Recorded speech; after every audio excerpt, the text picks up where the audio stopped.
Okay, so for the garlic butter, you're going to need a lot of garlic. So we're going in with around 2 tablespoons of garlic powder. I'm eyeballing most of these ingredients, guys, but if I had to measure, then it would probably be 1 to 2 tablespoons per dry ingredients. We're going in with 1 tablespoon of dried parsley and the same for the dried coriander.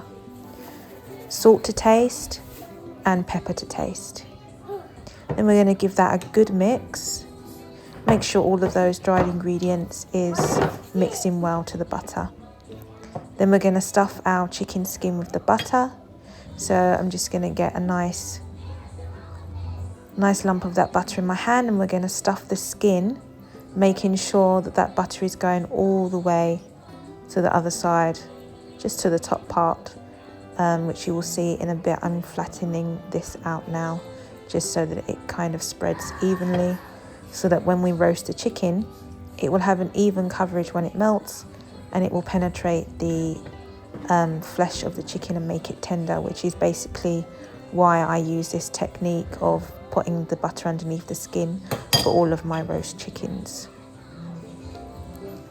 And we're just going to continue to do that until that is all inside the chicken skin.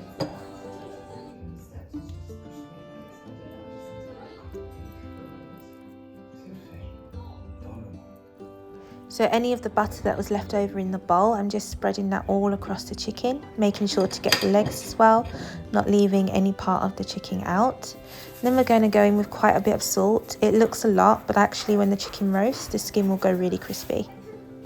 Then we're going in with black pepper powder, around about a teaspoon of that. And then we are going in with any chicken seasoning of your choice. This is just mine, so this is Swartz chicken and thyme. It's quite citrusy, so it cuts through the butter really nicely and works really well. Then we're going in with onion granules.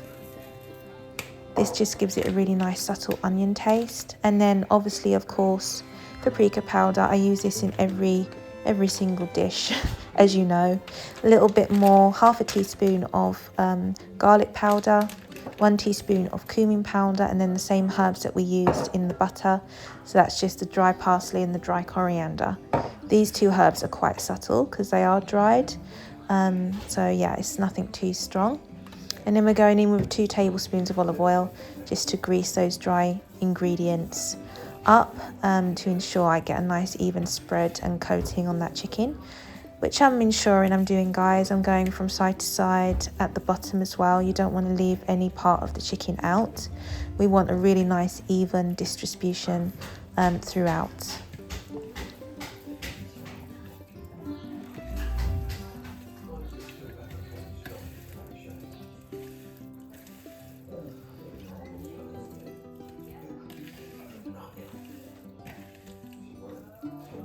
So when the chicken has been nicely coated, place that in the fridge to marinate for around 2 hours. Place on a baking tray and roast in the oven for around an hour. Okay, so I'm just going in, carving the chicken. This is the leg piece. Really nice and succulent from the inside. And I'm just carving the breast. And again, succulent from the inside and crispy on the outside, exactly how I wanted it. This butter hack is so good for making your meat really tender and juicy on the inside and then really crispy on the outside.